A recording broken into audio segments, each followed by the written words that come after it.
I'm Chris Burns, and welcome to The Network, where we connect into a matrix of newsmakers to get to the heart of an issue. And watch out, they've got to answer in 25 seconds or less, or else. Let's take a look at that issue right now. It sent a shockwave through France's political system and beyond.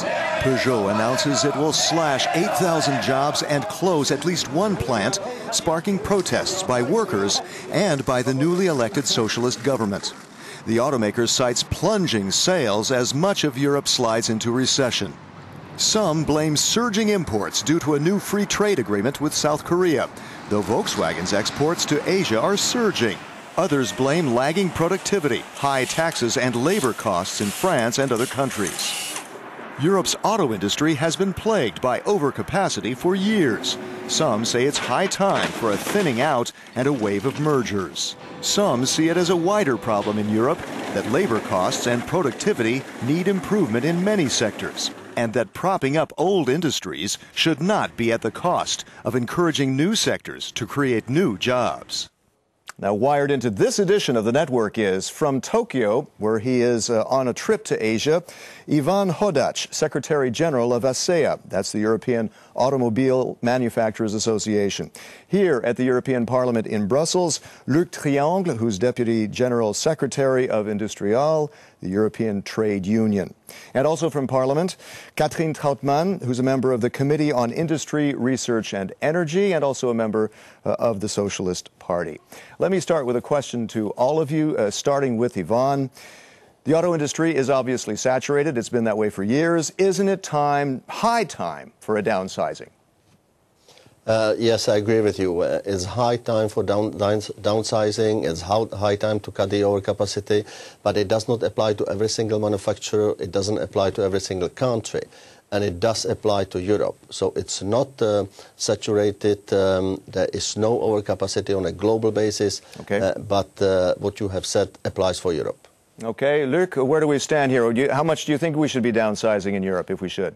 Let's look first why we have now an overcapacity. I mean, this is also to do with the ongoing austerity focus in Europe, which create, in fact, lower purchasing power among citizens and among workers.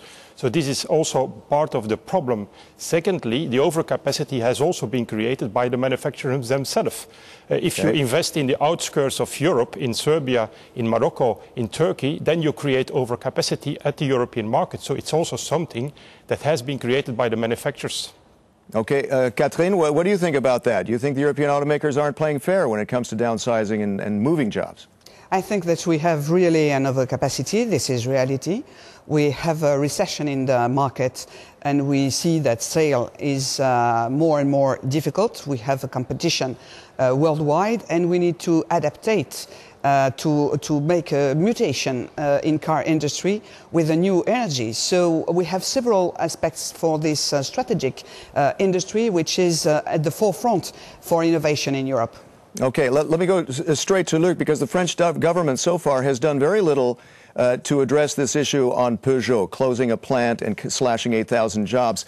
Do you think the approach should be laissez-faire, go ahead, let them do what they want, or how much should the government intervene at heavy cost? The French government certainly has to support the ongoing restructuring in PSA with all kinds of measures like we also have seen in the last years in other countries with reduction of working time and support also the ongoing restructuring. It is important in this period that we keep the skilled workers, the workers which have qualifications, high qualifications, that we keep them on board. Catherine, how should your socialist government be addressing this now?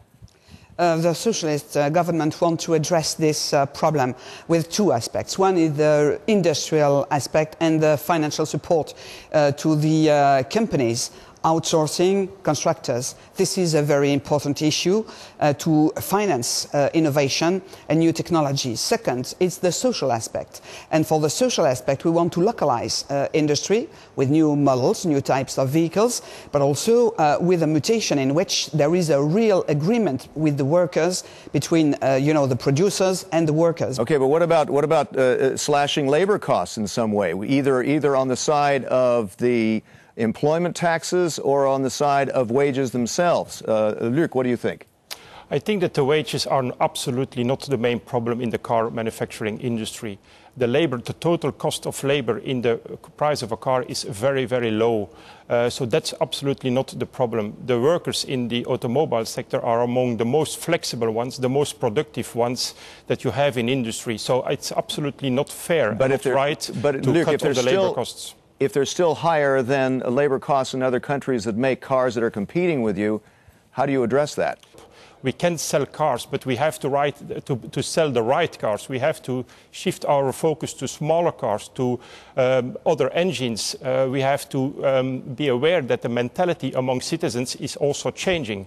Let me go over to Ivan. What do you think are the solutions? And it seems like the auto industry is divided on this. We see that VW is calling for Fiat chief Sergio Marchionne to quit as chairman of SEA after he accused VW of a bloodbath in pricing. There's a fight within automakers here in Europe. I have no comments on what VW said about Sergio Marchionne. But I want to address the issue that has been mentioned before. We do not produce only for the European market. We produce also for other markets. This is a global industry. And if we are not going to look at this industry globally, obviously we are going to have a problem. Okay. Let me go to Catherine. The European Commission says it will provide about 12 million euros to help retrain about 2,000 workers at Peugeot whose jobs were eliminated in 2010. Should that be extended to the new layoffs that could be up ahead here, or is this all too little too late and more should be done? We need to find a way in which the industry can continue to have the benefit of the competences of the workers, because this is very important, but find a way, and this is the social discussion, the social agreement, to find the guarantee and the effort of the workers. And this is the context we want to have in France. Okay, last question is on free trade agreements, on protectionism. What should be done here? We have this new FTA with South Korea. A lot of people are beating up on it, including the French government. Luc, what should be done here? Should there be more protectionism? Should we scrap these free trade agreements? What do you think? First of all, I think that the protectionism is also a problem at the moment inside the European Union. Not so much the protectionism, but the fact that we do not have one European coordinated approach at the moment. We are one big market, but we have, in theory, 27 different policies. So we need to integrate and to coordinate more our European policy.